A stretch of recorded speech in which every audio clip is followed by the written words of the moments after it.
Amém, irmãos? Graças a Deus por essa oportunidade, pela confiança do pastor Valdete e pela paciência dos irmãos estar mais uma vez me ouvindo. Eu sou grato a Deus por toda vez que tenho oportunidade de estar falando, né? Eu nunca tive, Deus conhece meu coração e sabe, nunca tive a intenção, nunca entrou no meu coração o desejo de ser um palestrante. As coisas meio que aconteceram, né? Eu sempre gostei muito de tocar, aliás, gosto muito de tocar. Mas o Senhor tem me dado a oportunidade, especialmente nesse período de pandemia, né, de estar sempre falando. E graças a Deus que as oportunidades surgem e Ele tem, de certa forma, alcançado muitas vidas. Talvez eu não sei como os irmãos veem essa pandemia, mas para mim foi um período em que eu falei demais. Acho que é por isso que eu estou falando tanto. Eu tenho alguns colegas muito antigos e, pela graça de Deus, tenho alcançado essas vidas e constantemente eles têm entrado em contato comigo para agradecer, pessoas que estão longe, pessoas que estão muito perto, pessoas em outros países, né? E graças a Deus por isso. Eu gostaria de continuar falando sobre a Porta Oriental. Eu pensei em falar outra coisa para os irmãos, mas por conta de algumas solicitações que eu recebi de alguns irmãos que ouviram a mensagem pela internet e vieram me questionar algumas coisas sobre a porta, eu falei, não, porque o assunto é muito grande, não dá para me falar tudo sobre uma porta numa mensagem. Ele falou, pai, então fala de novo. Eu falei, moço, se eu for falar tudo aí, tem que ser umas 3 mensagens. Não tem problema, fala em 3 mensagens. Então, eu pedi mais uma vez a paciência dos irmãos para voltarmos a Neemias 3, versículo 29. Pode passar o slide. Eu gostaria de amarrar 2 pontas de 2 mensagens que eu comecei aqui. Uma é sobre a Porta Oriental e a outra é sobre o Salmo 23. Porque há um momento aqui no texto que elas se encontram, né? A palavra de Deus é incrível, né? Não é, irmãzinha? Elas se encontram assim como se tivessem sido escritas no mesmo momento e pela mesma pessoa. E uma das coisas que mais me fascina, não sei se a palavra certa é essa, é quando nós estudamos a Bíblia, é sentir que Deus fez um esforço tão grande para se comunicar com os homens. Bem da verdade é essa. Porque entender Deus, entender o propósito de Deus, entender aquilo que Deus projetou, talvez numa linguagem,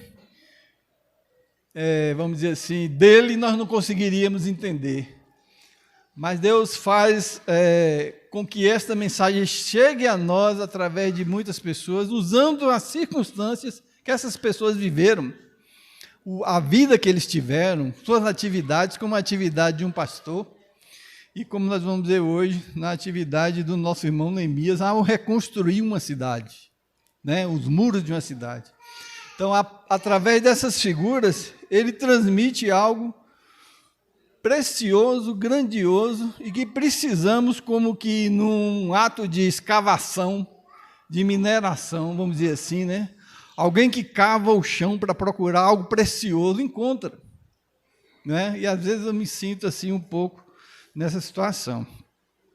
Mas Neemias, ele restaura essas portas, e eu gostaria que os irmãos prestassem bem atenção na primeira porta. A primeira porta é a porta das ovelhas. A porta das ovelhas, ela nos lembra justamente do Salmo 23, quando Davi, como um pastor de ovelhas. E o texto lá de João 10, quando o Senhor também interpreta o Salmo 23, João 10 é uma interpretação, uma leitura do Salmo 23 por Jesus, E nós vamos procurar, então, achar uma conexão disso aqui, entendermos isso. E ela simboliza, antes de mais nada, o resgate daqueles que um dia não pertenciam ao Senhor e entraram por esta porta sendo alcançados por Ele, como é o nosso caso, amém? Nós fomos eleitos por Deus. Os irmãos creem nisso? Fomos eleitos. E quando a gente fala de eleição, a gente sabe que alguém, para ser eleito, alguém votou naquele cidadão, não é assim? Eleição? Então a doutrina da eleição ela é bem fácil de entender. Porque eu, como eleito de Deus, quem foi que votou para que eu fosse eleito de Deus? O próprio Deus. Ele me escolheu.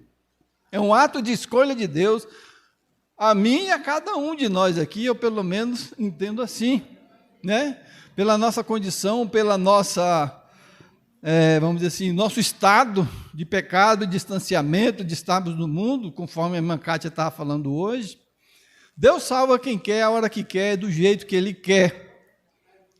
O pastor Hernandes Dias Lopes estava dizendo que um dia ele ouviu a conversão de um homem bêbado, o cara caindo das pernas, bêbado, porco de bêbado, sem noção de onde estava, nem o que estava fazendo. E em uma das quedas que ele tomou, ele bate o rosto em terra em cima de um folheto amassado e sujo. E ali, quando ele olha aquele folheto amassado e sujo, ele lê aquelas palavras que estavam escritas naquele folheto. O homem bêbado, sujo, no seu estado, vamos dizer assim, anormal de consciência, ele, naquele instante, ele entrega a sua vida a Deus. Quem vai explicar isso? Quem vai entender isso? Deus o salvou, bêbado, caído no chão, com a cara enterrada na lama, lendo um folheto amassado. Então, são os propósitos de Deus. É Deus que age na sua soberania para isso. E essa porta das ovelhas significa exatamente isso.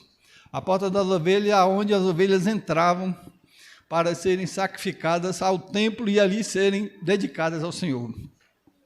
Mas na porta oriental, quando nós estudamos, nós vimos que é a porta que simboliza a salvação, propriamente dita. E aí parece que as duas são meio que a mesma coisa, mas nós vamos entender que não são, né? A porta das ovelhas é por onde nós entramos. A porta oriental, conforme nós vimos e estudamos na semana passada, é o próprio Jesus Cristo, a própria porta, né? É de lá que vem a salvação, é de lá que se cumpre o propósito desta salvação, porque nós aprendemos que do norte vêm os perigos. Do norte vêm os perigos. Toda vez que a Bíblia, e principalmente no Velho Testamento, se referir que do norte veio o Egito, do norte veio os babilônicos, do norte veio tantos inimigos, representa que de lá vem o perigo. Mas sempre que olhava para o Oriente, era de onde vinha a salvação, o livramento, o socorro, né? Então, as portas, mais ou menos, representamos isso e nós vimos isso. Podemos passar. Irmãos, não se esqueça da porta das ovelhas para a gente concluir o que eu estou querendo dizer aqui. Pode passar o próximo slide? E aí está o texto, que diz que depois deles reparou Sadoc, filho de Mer, defronte à sua casa, e depois dele reparou Semaías, filho de Secanias, da guarda da porta oriental, Neemias 3, 29. Senhor, te agradecemos por este momento, meu Deus, te agradecemos pela tua palavra, que é viva, é eficaz, como ela mesmo diz, a espada de dois gumes que penetra o nosso fundo na divisão de alma e espírito, que tu possa estar falando a cada um de nós, e estamos aqui para ouvir a tua voz, e oramos em nome de Jesus. Amém. No próximo slide, eu relembrando um pouco, nós vimos que a restauração de Israel se deu através desses três homens, Neemias, Zorobabel e Esdras. A restauração de Jerusalém, dos muros, Neemias fez, Zorobabel fez a restauração do templo, e Esdras fez a restauração do culto, ou seja, a lei, que naquele tempo a lei representava o culto. Que Semaías, o homem que restaurou esta porta, significa que Deus escutou, como Pedimos socorro e Deus atende, né? Uma alusão direta ao sentido da porta. Provavelmente ele foi um sacerdote. Nós vimos também, na definição do próximo slide, que vai mostrar a porta fechada e de frente ali está um cemitério.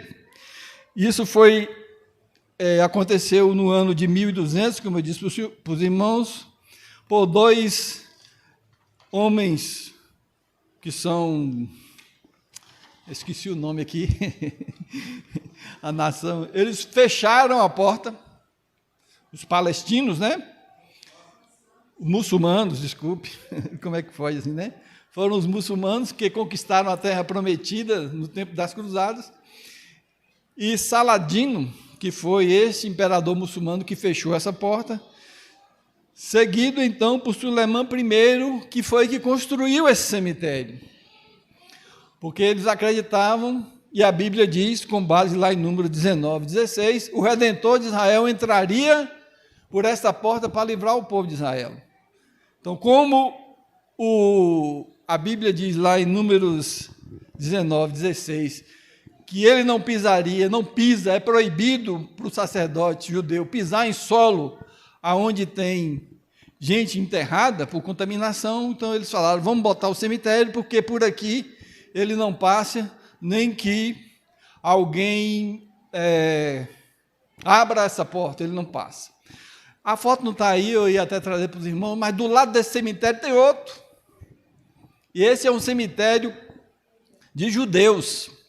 Eles criam e creem perfeitamente que quando o Messias vier, ele vai dar um jeito de passar por aí. E então os judeus com mais dinheiro, mais ricos, o que eles fizeram? Eles lotearam o lado logo abaixo da porta e construíram ali um cemitério. E somente os nobres, somente gente com muito dinheiro, consegue ali um jazigo para enterrar. Porque eles creem, com base na profecia de Zacarias, que quando Jesus vier, ele vai botar os pés ali no Monte das Oliveiras, abrir-se uma fenda naquele lugar e ele vai passar. E como eles acham que eles estão enterrados ali próximos, eles serão os primeiros a serem salvos, porque estão enterrados perto desse cemitério. Mas seguindo aí adiante, a gente viu também que quando Ezequiel 45 profetizou que essa porta seria fechada, e a razão, nós vimos no texto, é que ela foi fechada porque o Senhor passou por ela, e ela teria que ficar fechada, né? E então a Bíblia vai dizer, em Ezequiel 45, diz, logo depois daquele homem que me trouxe de volta, e eu disse para os irmãos também, na mensagem anterior, da visão do sentido, do significado daquela porta, este mesmo homem que em Ezequiel 43 mostra o sentido e o significado da porta, do socorro, do salvamento, este mesmo homem no capítulo 45 mostra e fala para ele, para o oriente, do lado do leste, da área do templo, mas o portão estava trancado. Então ele vê a visão dessa mesma porta trancada. E então Yahvé orientou-me dizendo, esta porta deve permanecer fechada, não deve ser aberta, ninguém pode entrar por ela, deve continuar trancada, porque o Senhor, o eterno Deus de Israel, entrou por ela. Então Ezequiel, há muitos anos, previu isso e viu que o Senhor Jesus, com base no texto, que é o próximo slide do irmão, pode passar, eu falei tudo isso, na profecia de Zacarias 9:9, que disse, alegre-se muito, cidade de Sião, exulte Jerusalém, eis que o seu rei vem a você justo e vitorioso, humilde e montado em uma jumenta, e um jumentinho, cria de jumenta. É quando Jesus entra por aquela porta, no dia da Páscoa, celebrando a Páscoa do Senhor, e é aclamado rei, com aquelas palmas, e tudo isso nós vimos. Eu não falei para os irmãos, mas ali, como o dia de hoje foi um dia de ceia, irmã Carmen, Jesus, quando entra pela porta a porta oriental, ele comemora a Páscoa e institui a ceia do Senhor, naquele mesmo dia. Como dizendo assim, a Páscoa vocês não precisam mais comemorar, porque o Cordeiro Pascual está entre vocês, Jesus. E agora o que deve ser comemorado é o quê? A ceia, este memorial que fizemos hoje, não é? E ele faz tudo isso passando, então, por aquela porta. Lucas 19, 38, 40, a gente vê, então, o cumprimento. Pode passar o próximo slide. E aí nós concluímos a mensagem na revelação de Jesus em João 10, capítulo 9, dizendo: eu sou a porta. Aquela porta que ele está dizendo é a porta que foi fechada e que ele passou por ela. Amém, irmãos? Os irmãos entenderam isso? Né? Então é a porta que é fechada na cidade, mas ele não é mais, e não tem mais necessidade daquela porta, porque ele é a porta. Do mesmo jeito, quando o templo é destruído, e ainda muita gente ainda insiste em dizer que precisa um templo ser reconstruído para que Jesus venha, e é um grande erro, um grande e terrível erro, porque Jesus disse assim: eu vou derrubar ele e vou reconstruir ele, e em 3 dias representava que, com a sua morte e a sua ressurreição, um novo templo também foi construído. E aí ele diz: vós sois o quê? O templo do Espírito Santo. Do mesmo jeito que Jesus é aquela porta, nós somos então o templo. Então não necessita de uma construção e não necessita de uma porta. Então você vê quanta ignorância espiritual, tanto daqueles que insistem em enterrar os seus perto daquela porta, como é em Israel hoje. É uma região que quem vai em Israel e depoimento de Israel fica assim espantado do valor que se cobra por um jazigo enterrado próximo àquela porta, dos judeus, uma fortuna, só poucos conseguem ser enterrados ali. Como a gente vê hoje a necessidade também de muitos acharem que um templo terreno deve ser construído. Jesus diz então, em João 10, 9, eu sou a porta, que se alguém entrar por mim, salvar-se-á, e entrará e sairá e achará, então, pastais. Aí Jesus faz uma conexão, esses irmãos perceberam, da porta oriental com o Salmo 23, porque o Salmo 23 fala assim: o Senhor é meu pastor e nada me faltará, Ele me faz andar por verdes pastos. Verdes pastos. E ele então junta as duas coisas, como junta as duas portas. Uma já não existe mais, que é a porta oriental, mas a outra ainda está lá, que é a porta das ovelhas. É a porta pelo qual ainda muitos eleitos passarão por ela e encontrarão em Jesus a sua verdadeira porta como fonte de salvação. Amém? Veja como ele foi didático, veja como ele foi, vamos dizer assim, detalhista em nos ensinar essas coisas, para que não sejamos, então, enganados. Nós vimos também em Apocalipse 4:1, e Deus mostra isso para João, justamente João, que escreveu que Jesus era a porta, e João, então, em Apocalipse 4:1, ele disse, depois dessas coisas, olhei, e diante de mim estava uma porta aberta, mas aonde? No céu. Glória a Deus, né? Esta porta está aberta no céu. E toda vez que nós olhamos para a Bíblia e encontramos essa palavra porta, ela significa, muito antes de qualquer coisa, oportunidade. Uma porta aberta significa uma oportunidade. E João olha do céu e vê a porta aberta, ele entende, ainda há oportunidade para aqueles quanto quiserem passarem e alcançarem através daquela porta a sua salvação. Não a porta oriental, mas a porta que é Jesus Cristo. Amém, irmãos? E então, no próximo slide, nós vamos fazer entender um pouco o que Jesus está dizendo sobre isso, linkando, então, essa ponta que eu deixei para completar do Salmo 23:1, quando ele diz, o Senhor é meu pastor, nada me faltará.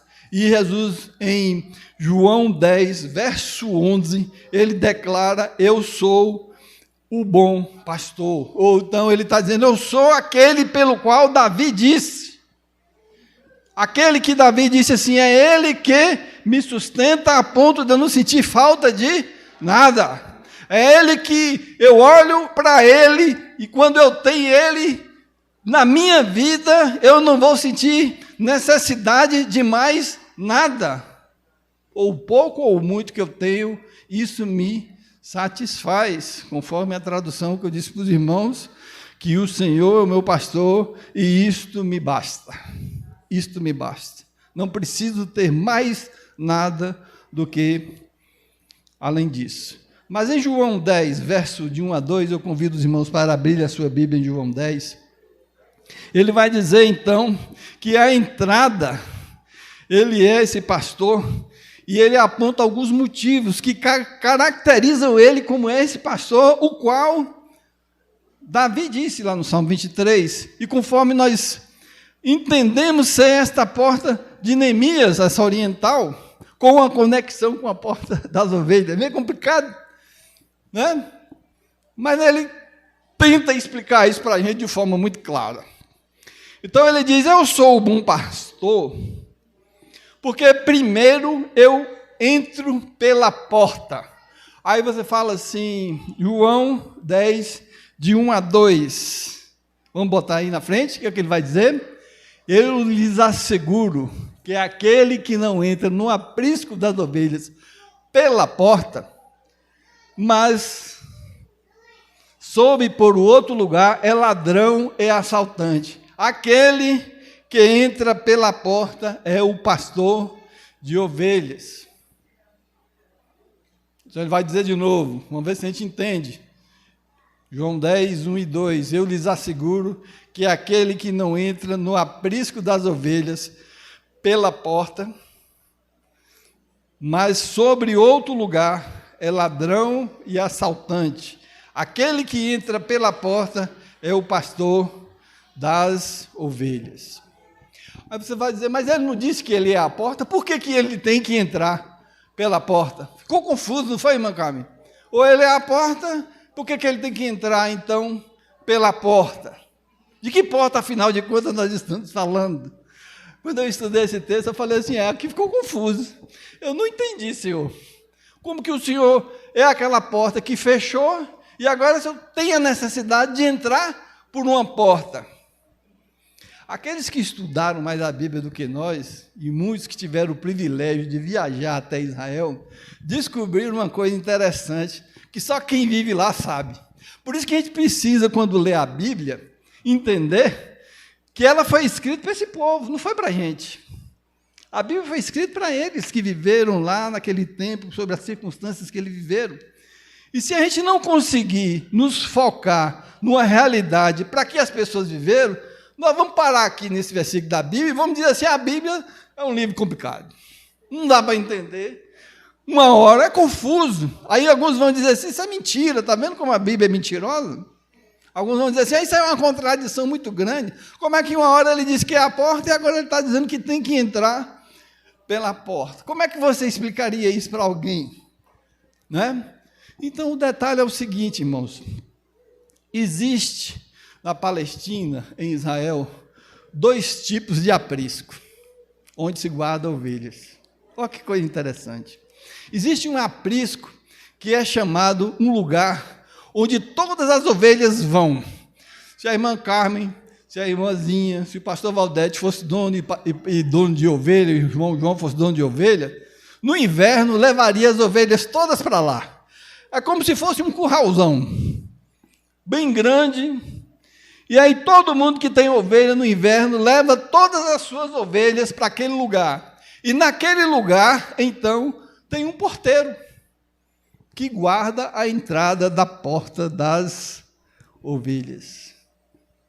Porta das ovelhas. Já começamos a entender um pouquinho, né? Então Jesus não está falando que ele entra pela porta, porque a porta que ele diz ser é a porta oriental. Não é isso, João? Ele está dizendo aqui, então a gente percebe aqui que já tem uma porta de ovelhas, e nessa porta de ovelhas não tem só as ovelhas dele, tem as ovelhas do mundo todo. Interessante, né? Então esse apriscão vou chamar assim de nome de aprisco, não sei se o nome é, esse tipo de aprisco que existe em Israel, é onde todos os criadores, todos os donos de ovelha levam as suas ovelhas e ficam lá. Então, se alguém tem 100, 200, 300, 400, 500, 1000, então está lá aquele lugar cheio de milhares de ovelhas, estão todas lá. E ali fica um porteiro. E ali fica um porteiro. Então, Jesus está se referindo a esta cena que a gente consegue imaginar. Então, ele vai dizer assim, porque quando chegava a hora que as ovelhas da irmãzinha ela fosse buscar para alimentar e levar para outro aprisco, porque tem outro aprisco, ela chega então, se identifica para o porteiro e fala: eu vim buscar minhas ovelhas. Porque o que acontecia naquela época também é que as pessoas mal intencionadas, os ladrões, conforme o texto diz, o ladrão e o assaltante, se aproveitava justamente desse momento para roubar ovelhas. Mas como que eles roubavam? Eles não iam ao porteiro, eles assaltavam pulando aquela proteção, aquele muro, aquela cerca. E aí então eles roubavam aquelas ovelhas. E aí o texto vai nos dizer, vai tentar nos explicar, porque ovelhas podem ser resgatadas pela porta e ovelhas podem ser resgatadas pelo muro. Quando elas são resgatadas pelas portas, só um faz isso. Jesus diz: eu sou essa pessoa. Eu que chego na porta. Mas aqueles que não fazem isso, assaltam, roubando, saltando o muro. Os salteadores, os ladrões. E por incrível que pareça, muita gente tem essas pessoas como pastores, como os líderes, como dirigentes, como donos, que estão aí a arrebanhar a gente, não pela porta, mas sim roubando, subindo o muro, cortando e entrando a cerca. E Jesus fala: saiba de uma coisa, eu sou o bom pastor, porque eu não roubo, não assalto. Eu entro pela porta. Amém? Eu entro pela porta. E quando ele está dizendo que ele entra pela porta, ele se refere à porta das ovelhas. E aí, então, ele continua explicando. Olha que coisa maravilhosa. No verso 3 e também no verso 4, ele diz o seguinte: eu conheço e conduzo as minhas ovelhas.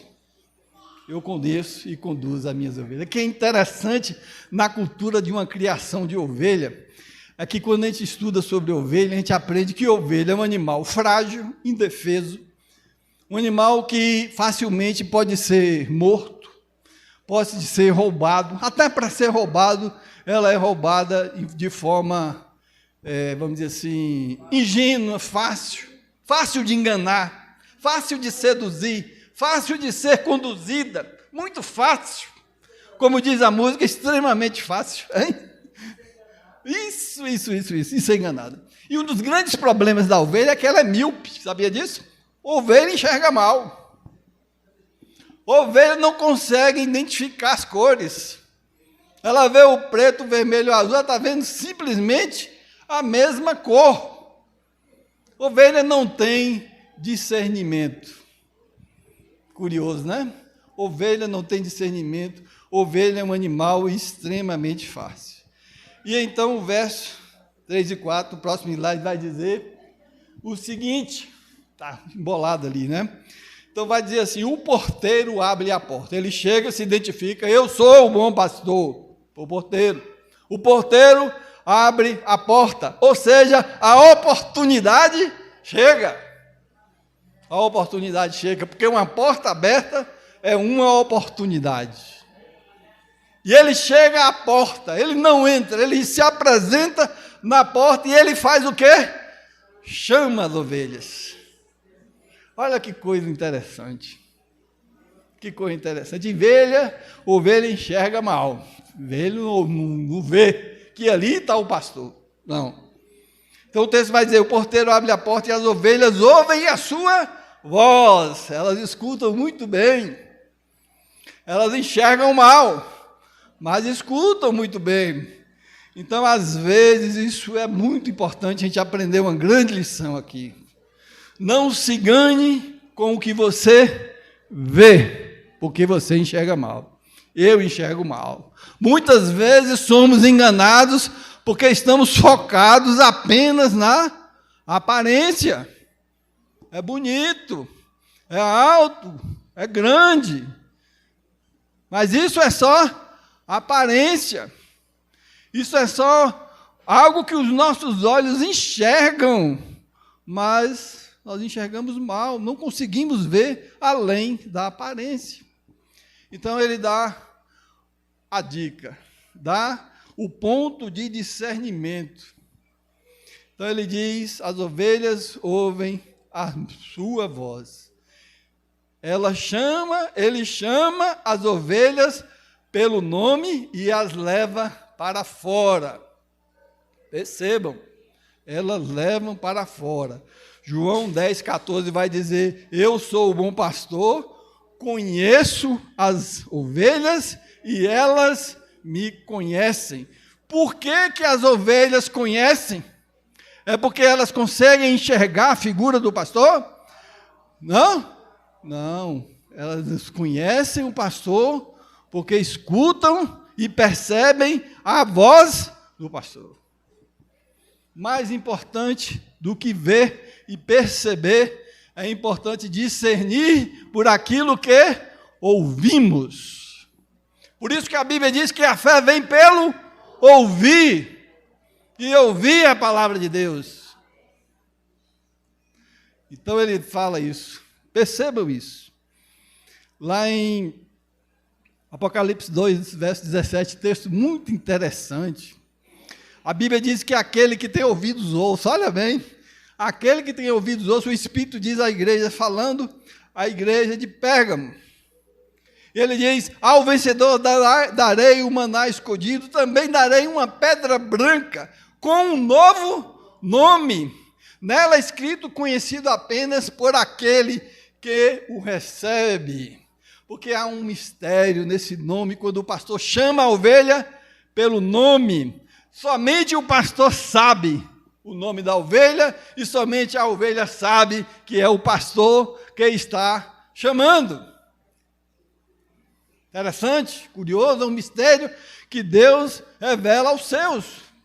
Darei a você um novo nome, um nome que só eu sei, eu e você. Então se estabelece aqui um laço, um vínculo de profunda intimidade, de profunda comunhão, de um profundo relacionamento, conforme nós vimos quando Davi diz: o Senhor é meu pastor. E os irmãos lembram que eu falei? Ele usa Yahvé, é o nome da intimidade com Deus. Essa pedrinha branca era usada na cultura judaica quando alguém se decidia a votar em alguma coisa, um julgamento jurídico. Quando as pessoas falassem: quem for sim, põe aqui uma pedrinha branca. Quem for não, põe aqui uma pedrinha negra. E quando o sim, que eram as pedrinhas brancas, eram contadas, e as pedrinhas pretas também eram contadas. Então, na cultura e no entendimento dele, aí Jesus fala: eu vou dar uma pedrinha branca, que é o quê? O sim, a confirmação, é você mesmo, sou eu mesmo, são os eleitos de Deus, é a pedrinha branca. E ele vai mais além e fala: e na pedrinha branca, coloca ainda o seu nome, para não ser uma coisa assim genérica. Terrível, né? Quando alguém que você conheceu e viu muito tempo olha para você e fala assim: não consigo lembrar seu nome. Fala assim: no mínimo eu não fui relevante nem significante para aquela pessoa. Porque ela sabe que me conhece, mas não me conhece pelo nome, não sabe quem eu sou. Não identificou meu nome, é muito ruim, não é? Como é muito ruim também a gente ver alguém e não lembrar o nome daquela pessoa. Mas Deus está dizendo assim: ó, eu chamo as minhas ovelhas pelo nome. Eu não sou uma estatística no reino de Deus, amém, irmãos? Eu não sou mais um número no reino de Deus. Ele me conhece pelo nome. E quando ele me chama pelo nome. Glória a Deus. quando ele chama Samuel, irmão, lembram? E ele não fala, ei garoto, não, ele diz Samuel, Samuel, ele chamou pelo nome. A Bíblia diz lá em Malaquias, num texto mais lindo que eu acho, e já preguei sobre ele, que ele diz, eu coloco diante de mim um memorial, é como se fosse um mural, um caderno de anotação, e nesse mural está escrito seu nome, para que quando olhar para ele eu não me esqueça de você, amém? Então ele tem esse cuidado, e mostra através de uma figura tão de um esquecido, como escrever no mural, na palma da mão, o nome de alguém que é importante. Você fala, eu vou escrever isso aqui porque eu não posso me esquecer disso, não é assim? Quando você tem um compromisso muito grande, ou alguma coisa que você não deve e não pode se esquecer, vou escrever na mão, vou botar um bilhete na porta da geladeira, na porta da porta, porque eu não posso me esquecer disso. E ele faz assim, ele nos dá um nome, ele nos chama pelo nome, porque para Deus, nós não somos uma estatística, não somos um número. O terceiro motivo que ele diz, que é esse pastor que Davi diz, é que as suas ovelhas não seguem ou não ouvem estranhos. As suas ovelhas que conhecem a sua voz não vão na conversa de um estranho.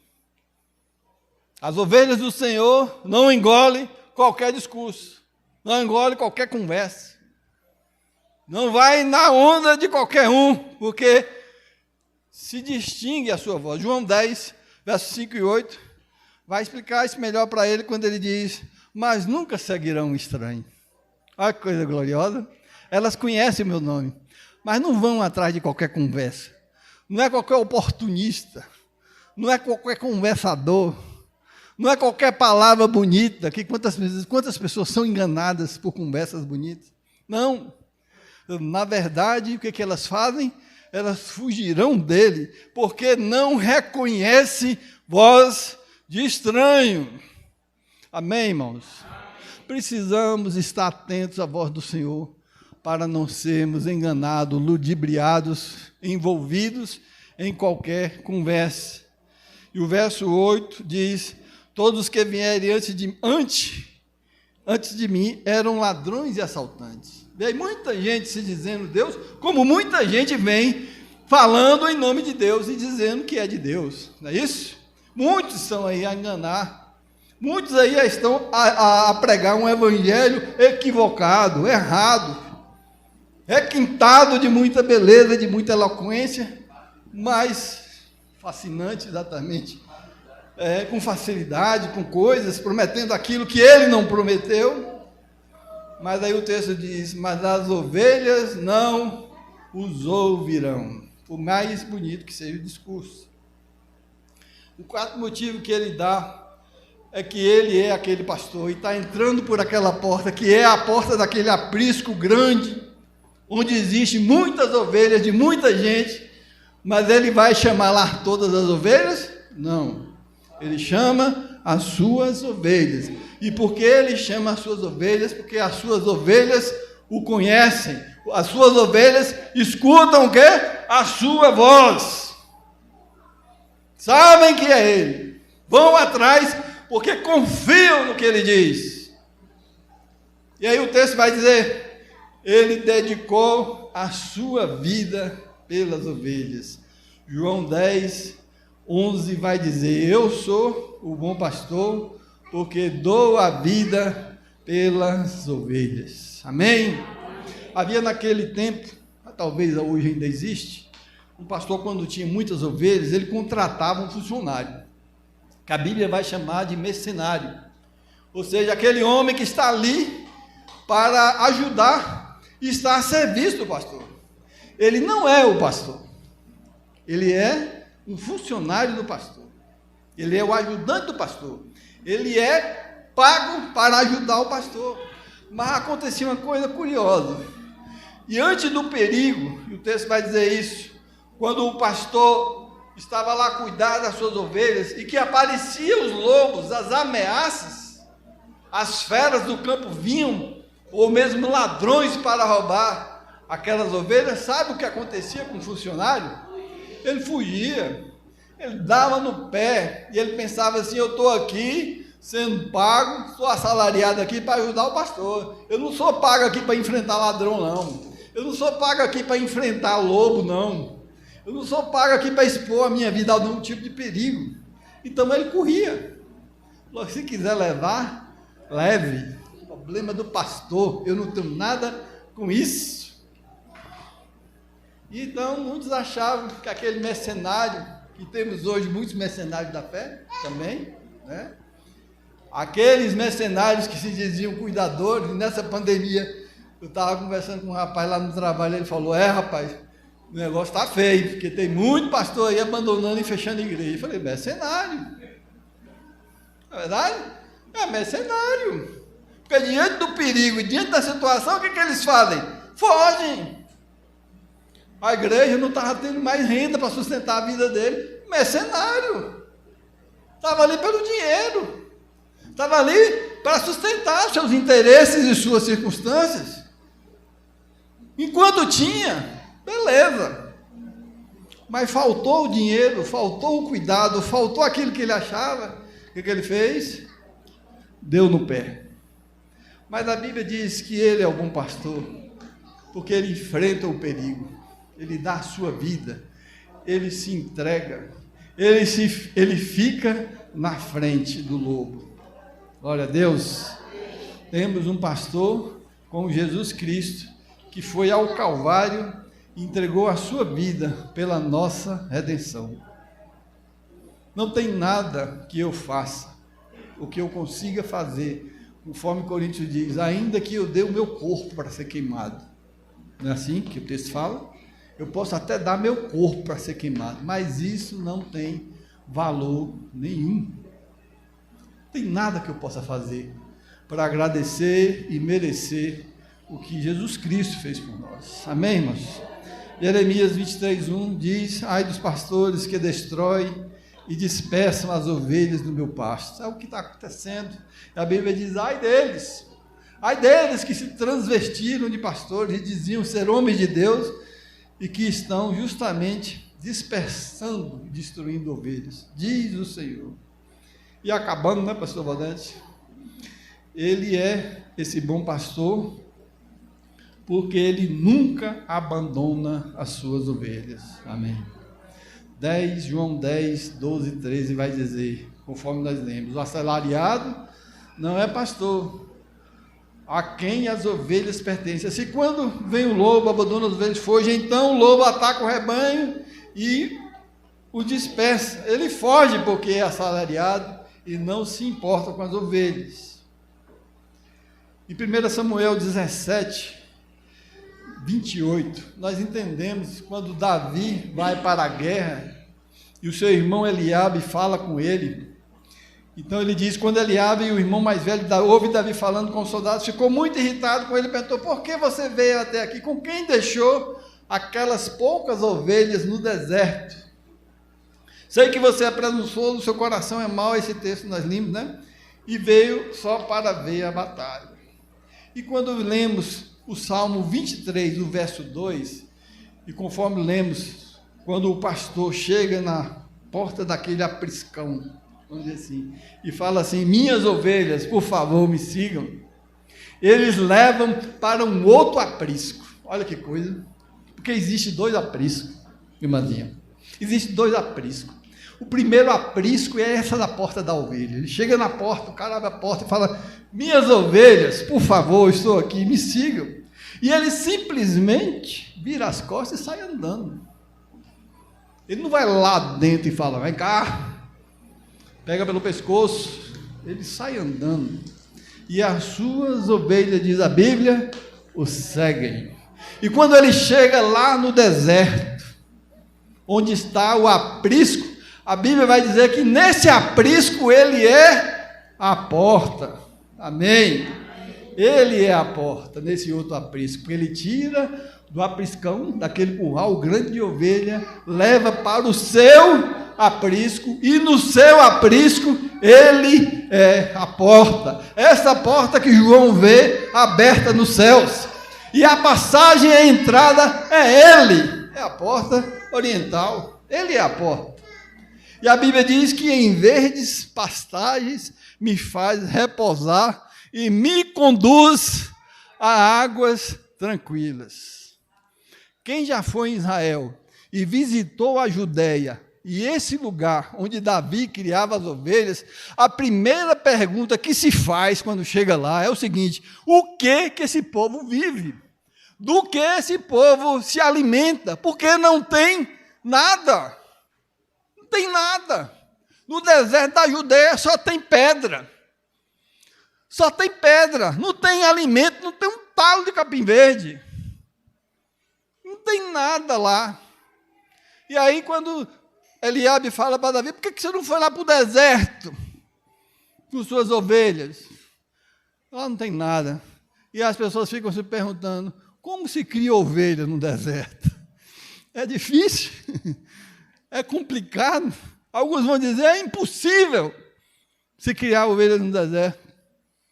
E o deserto é a figura mais clara, mais evidente que a gente pode entender do que é este mundo. Na verdade, este mundo é um deserto, cheio de pedras, cheio de inimigos, cheio de perigos, cheio de problemas, cheio de dificuldades, onde a gente olha para um lado e não vê solução para nada. A gente não vê nenhum tipo de salvação.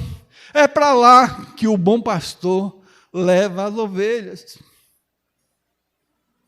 Aí você fala: que loucura, que irresponsável, como que um homem leva animais tão indefesos, tão frágeis, e vão criar deles lá no deserto.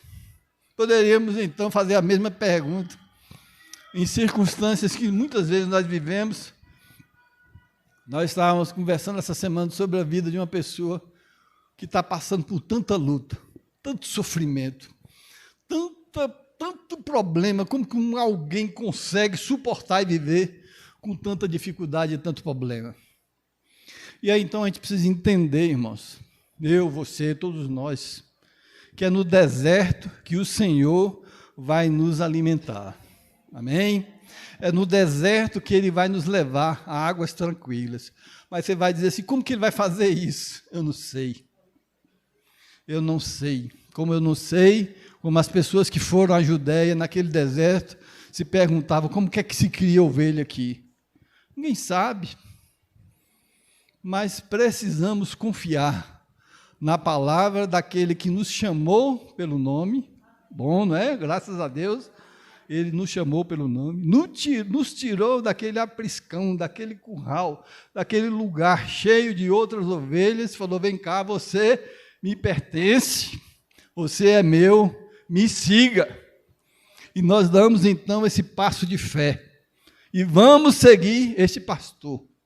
Mas quando chega no deserto, lugar difícil, quando olhamos para os perigos e os problemas que a vida nos apresenta, é o deserto. E se a gente for olhar para essas coisas, nós vamos perder de vista o pastor. Porque os irmãos lembram, eu disse: ovelha enxerga mal. Ovelha é míope. Ovelha não tem discernimento no que vê. Mas precisamos então fechar os nossos olhos e abrir o quê? Os ouvidos, e deixar que a palavra de Deus, a voz do pastor, nos conduza então para esses verdes pastos, nos repousar em águas tranquilas. João 10:9 vai dizer: e achará pastagens, achará sustento, achará resposta, amém? Achará em Deus a sua salvação. Aí Ele é a porta. Porque esta porta, a porta oriental, a porta da salvação, é Ele essa porta. Precisamos crer nisso. Amém? Se olharmos para o deserto, nós estaremos derrotados. E terminando, os irmãos lembram? Quando Jesus estava ali com aquela multidão. Não lembram?